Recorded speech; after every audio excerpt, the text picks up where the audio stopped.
이런 편지 그러면은 아날로그 시대가 생각나지 않습니까? 디지털 시대인 우리들에게는 좀 먼, 감이 잘 오지 않는. 그런데 아날로그 세대를 살았던 사람들은 이 편지 그러면 가슴이 따뜻해지거든요. 청마 유치환이라는 분이 행복을 그의 시에서 노래했죠. 사랑하는 것은 사랑을 받는 이보다 행복하느니라. 나는 오늘도 에메랄드 하늘이 훤히 내다비는 우체국 창문 앞에 와서 너에게 편지를 쓴다. 편지 얘기하죠. 긴 시입니다. 마지막 부분에 또 이렇게 갑니다. 사랑하는 것은 사랑을 받는 이보다 더 행복하느니라. 나는 오늘도 너에게 편지를 쓰나니 그리운 이여 그러면 안녕. 설령 이것이 이 세상 마지막 인사가 될지라도 사랑하였으므로 나는 진정 행복하였네라. 그 마지막 기절이 너무 마음에 와닿아요. 사랑하였으므로 나는 진정 행복하였네라. 하나님의 마음이 아닌가 싶어요. 하나님도 우리를 너무 사랑해서 행복하시다는 거예요. 얼마나 사랑했냐. 예수님을 이 세상에 보내시고 독생자 아들 예수를 십자가에 못 박혀 죽일 만큼 우리를 너무나 사랑해서, 그래서 사랑하였으므로 나는 정말 행복하였다. 이게 하나님의 마음 같기도 합니다. 사실 여러분, 이 성경 전체가 하나님의 마음을 담은 사랑의 편지지 않습니까? 하나님은 여러분 너무나 사랑해서 주님이 행복하시답니다.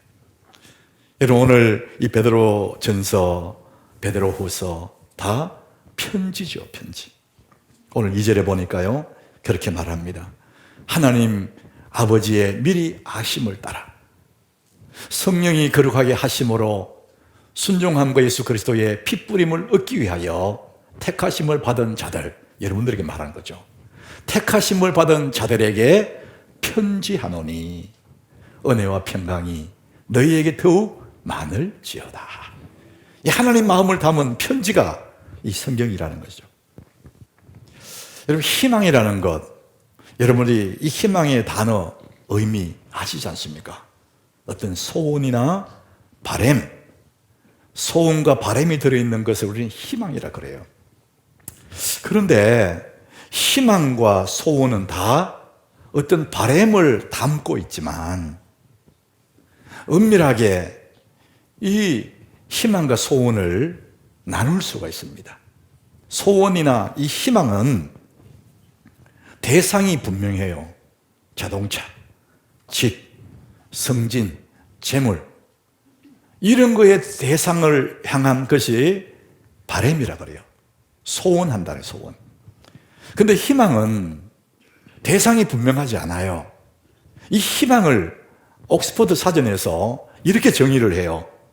신뢰와 확신의 감정, 이게 희망이라는 거예요. 잡히진 않아요. 근데 분명히 존재하는데 신뢰와 확신을 가진 감정, 이게 희망이라는 거예요.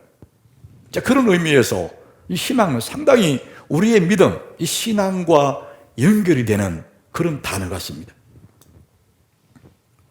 긍정주의자들, 낙관주의자들은 힘들어하는 사람에게 기운내라, 힘내라, 기운내라 이렇게 말하는데, 이 희망은 하나님을 바라봐라, 하나님을 바라보라, 이렇게 말을 한다는 거예요. 자, 그래서 이 희망의 근거, 막연한 게 아니고 희망의 근거는 하나님이라는 것입니다.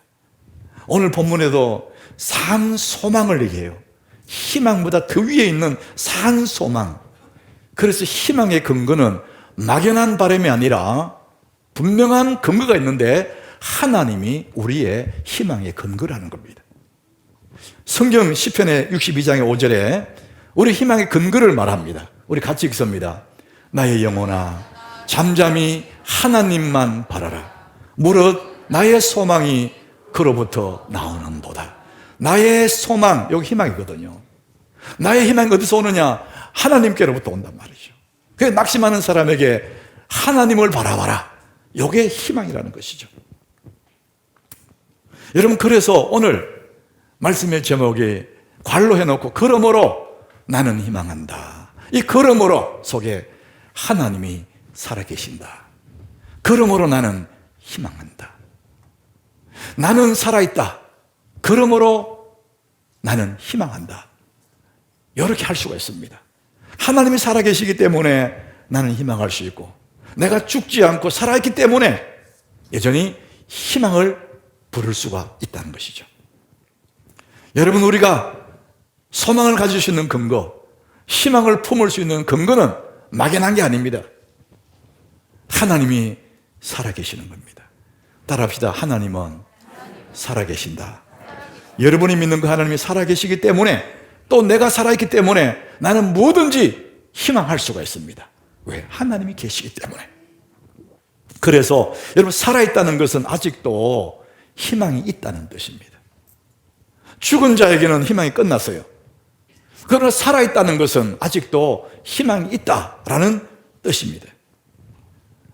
이 베드로전서, 베드로후서에 기록될 그 당시는 극심한 환난, 극심한 핍박이 있을 때예요. 예수 믿는다는 그 한 가지 이유 때문에, 어떤 죄를 지은 것도 아닌데 예수 믿는 사람들이 극심한 환난을 만나고 극심한 핍박을 받았어요. 이 네로 황제가 자기가 불을 질러놓고는 예수 믿는 사람에게 뒤집어 세워서 믿는 사람 잡아다가 죽여요. 얼마나 환난이 심했는지. 그 당시의 기록들은 너무나 끔찍해요. 짐승의 가죽을 사람에게 입혀요. 양의 가죽을 입혀요. 그러면 그 양인 줄 알잖아요. 그 사자를 풀어버리면은 이 사자가 양을 잡아먹는다고 확 달다가 확 찢어버린다고. 예수 믿는 때문에 산 사람을 잡아가지고 역청으로 몸을 감아가서 딱 묶어가지고 머리에 심지를 받아가서 원년극장에 횃불로 밝힌다는 거예요. 그 불이 탔나 여기도 이렇게 묶여가지고. 예수 믿는 것 때문에 가진 고난을 다 당했죠. 그래서 오늘 1절에 보니까 그 상황을 설명을 해요. 오늘 보면 1절에서 예수 그리스도의 사도 베드로가 이제 이 상황 속에서 편지를 보내는 거예요. 누구에 보내냐? 본도, 갈라디아, 갑바도기아, 아시아와 비두기아에 흩어진 나그네, 온 곳으로 흩어진 사람들이 재산이 몰수당하고 삶의 터전 다 빼앗기고 뿔뿔이 흩어져서 고향을 떠나서 갈라디아, 갑바도기아, 아시아, 비두기아 그쪽으로 흩어진 나그네, 흩어졌어요. 오늘 성경에는 흩어진 나그네 이렇게 표현합니다. 이게 디아스포라라고 합니다. 신앙 때문에 흩어져 버린 그 무리들을 흩어진 나그네라고 그래요. 그 당시의 사람들은 엄청난 극심한 고통 속에 살았어요. 여러분, 지금 우리 시대 상황에도 그런 고통은 아니지만 여전히 우리는 신앙생활 하기에 힘겨운 그런 상황들을 늘 맞이하고 있습니다. 여러분, 코로나 시대가 벌써 2년이 지나갑니다.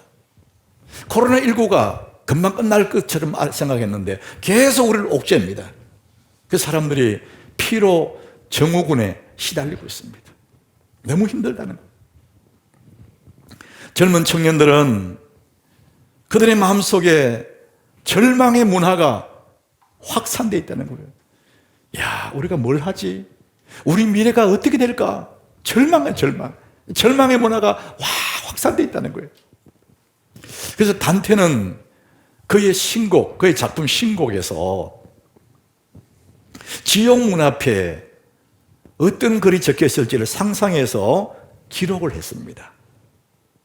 일체의 희망을 버려라. 그게 지옥 문 앞에 걸려 있다는 거예요. 일체의 희망을 버려라. 지옥이 어떤 곳이냐? 고통스러운 거 맞죠? 근데 거기에 들어가면은 일체의 희망을 가질 수 있는 곳이 아니라는 거예요. 희망이 단절되는 곳. 그곳이 지옥이라는 것이. 사랑하는 여러분, 살아있다는 것은 아직도 희망이 있다는 뜻입니다. 내가 아직도 죽지 않고 살아있다. 그 말은 아직도 내게는 희망이 있다. 왜? 하나님이 살아계시기 때문에. 여러분, 살아있는 자에게 주어진 기회가 있습니다. 구원받을 기회가 살아있을 때 주어지는 겁니다. 잃어버린 건강을 다시 회복할 수 있는 기회는 살아있을 때입니다. 실패한 순간 다시 회복할 수 있는 그 기회가 살아있기 때문에 희망이 있는 것입니다. 따라합시다. 살아있다. 그러므로 희망이 있다. 여러분, 살아있기 때문에 희망이 있는 거예요. 독일 시인 프리드리히 실러라는 사람, 이 사람이 산다는 것은 꿈을 꾸는 것이다, 이렇게 말합니다. 사람이 산다는 것은 꿈을 꾸는 것이다. 현명하다는 것은 아름답게 꿈을 꾸는 것이다. 꿈을 이룬 사람은 새가 두 날개를 잃는 것과 같다. 비록 힘없고 하찮은 존재일지라도 꿈을 가질 때 얼굴은 밝아지고 생동감이 흐르며 눈에는 광채가 생기고 발걸음은 활기를 띈다. 살아있다는 것은 꿈을 꾸는 거라는 거죠. 그래서 저는 이 희망을 이렇게 한번 표현해 봤어요. 희망은 살아있는 자의 마음에 산다. 제가 표현했는데 제가 표현해도 참 잘했다 싶어요. 희망은 어디 있느냐? 살아있는 자의 마음에 살고 있다는 거예요. 죽은 자의 마음에는 희망이 없어요. 산 자의 마음 속에 희망이 살고 있대. 근데 그 희망은 또 부르면은 다가오는 신비한 에너지다.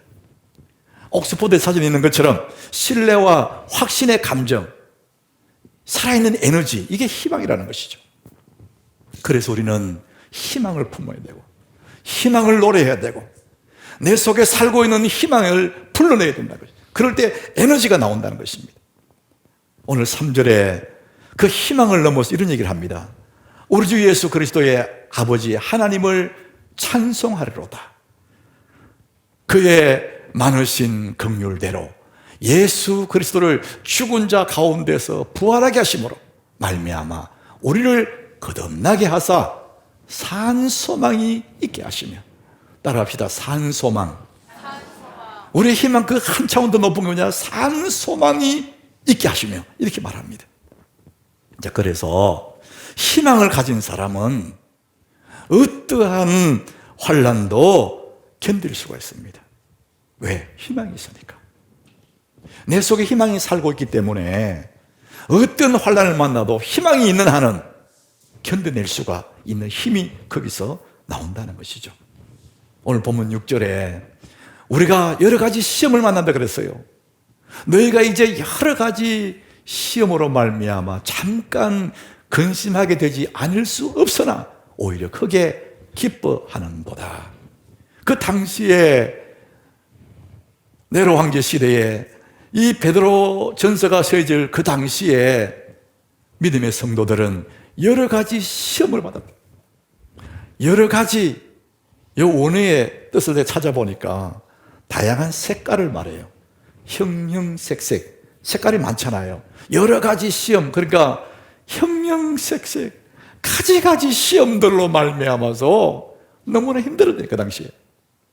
그 사람들은 재산이 몰수되고 직장을 잃어버리고 생명의 위협까지 느끼니까 온 천지로 흩어져 디아스포라로 살아갔다는 것이죠. 우리 시대 사람들에게도 여러 가지 시험들이 있습니다. 건강의 문제, 재물의 문제, 직장의 문제, 사업의 문제, 자녀 문제, 요즘은 더 많은 그런 시험이 있습니다. 여러 가지 시험을 당한다는 것이죠. 여러분, 우리가 시험을 만나지 않을 수가 없습니다. 이 땅에 산 날 동안에 어려움 만나지 않는 사람 단 한 사람도 없습니다. 다 만나게 됩니다. 자, 그런데 우리가 어려운 시험을 만나면은 사람들은 모두가 한 가지 생각을 합니다. 이 어려움을 피하고 싶어요. 그래서 하나님께 기도합니다. 하나님, 이 어려움을 좀 치워주십시오. 우리 그렇게 기도해요. 때로는 하나님이 그 어려움을 치워주시기도 해요. 그런데 많은 경우에 여전히 내 앞에 어려움을 두시는 거예요. 뭐 그럴 때가 괴로운 거예요. 하나님께 문제를 치워달라고 그렇게 기도했는데 여전히 문제가 내 앞에 버티고 있어요. 내 몸의 병을 고쳐달라고 그렇게 기도했는데 여전히 몸이 아파요.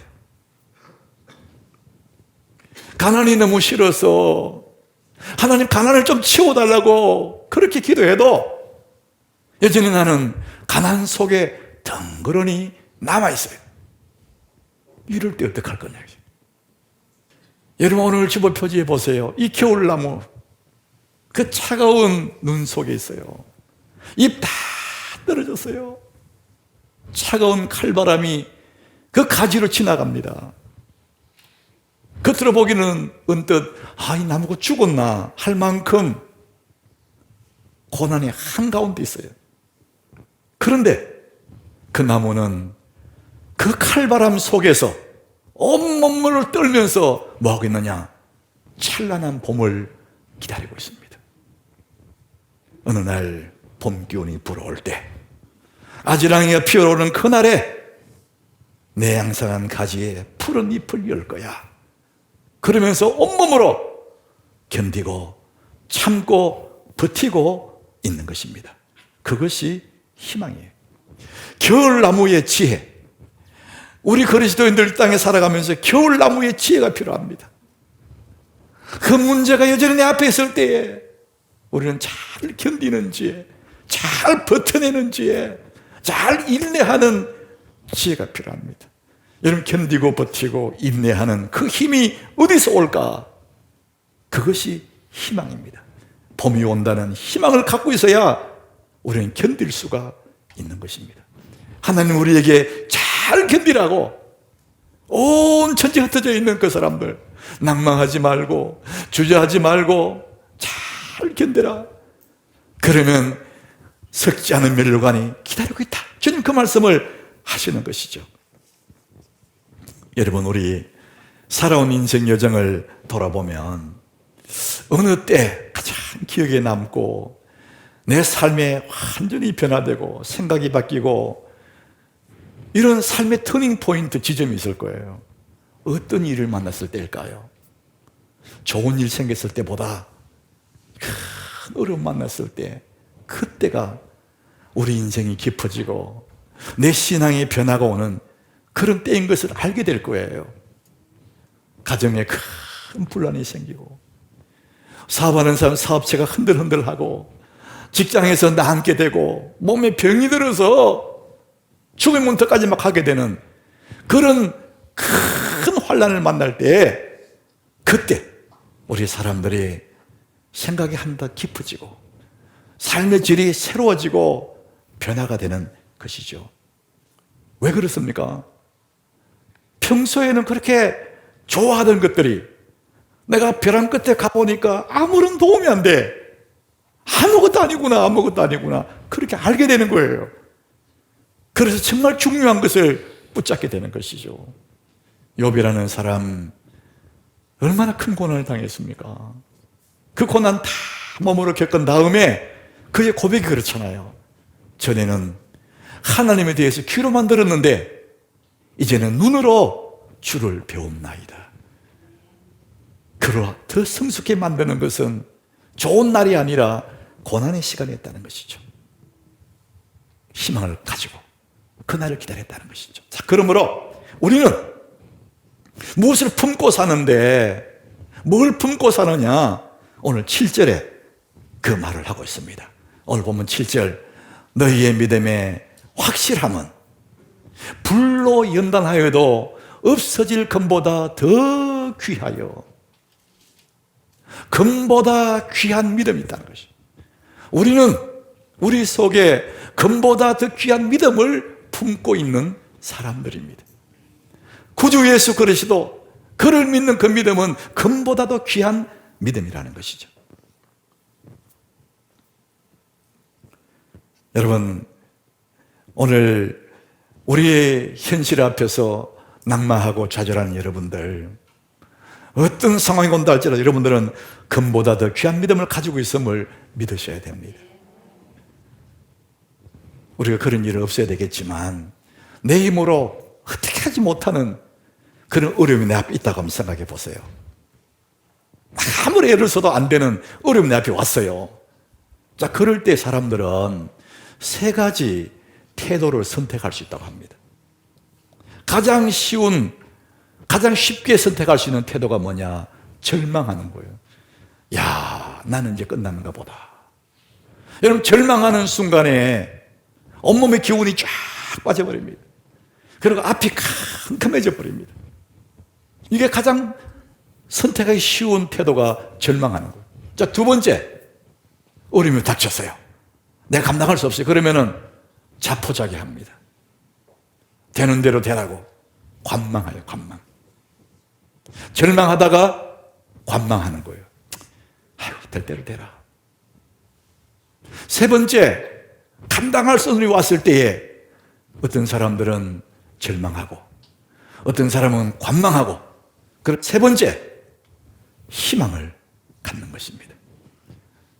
그 앞이 안 보이는 절망이 박혀왔다 할지라도 희망을 딱 품는 순간에 나도 모르게 내 속에 봄 기운 같은 하나님의 에너지가 내 속에 임하기 시작합니다.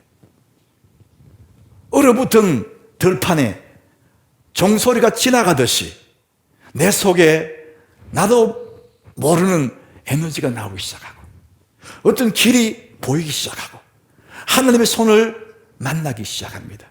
희망을 품을 때 가능합니다. 사랑하는 여러분, 아무리 어려운 일이 만난다 할지라도 여러분 절망하지 마시고 희망을 품으시기를 축복합니다. 왜냐하면 하나님이 살아계시지 않습니까? 전능하신 하나님이 계시기 때문에 우리 얼마든지 희망할 수 있습니다. 그분이 살아계시고 나도 살아있으니까 그분으로 말미암아 무엇든지 할 수 있어. 그래서 우리는 희망을 선택할 수가 있는 것입니다. 골로새서 2장 3절에 우리가 믿음을 가졌다는 것이 어떤 것인지를 말하는데, 그 안에, 이 그가 누구냐? 하나님의 비밀인 그리스도입니다. 그리스도 안에는 지혜와 지식의 모든 보화가 감추어져 있느니라. 모든 보화가 그리스도 안에 있다는 거죠. 내가 예수를 믿는다는 것은 그보다 귀한 믿음 내가 가졌다는 것이고, 그 그리스도가 내 안에 있다는 것이죠. 그러니까 나는 모든 것을 가진 자죠. 그렇기 때문에 주변에 아무리 어려운 일이 닥친다 할지라도 우리는 보배로운 믿음을 가지기 때문에 오늘도 우리는 희망할 수가 있다는 것이죠. 여러분, 희망을 선언하시기를 바랍니다. 살아있습니다. 그렇기 때문에 나는 희망하는 거예요.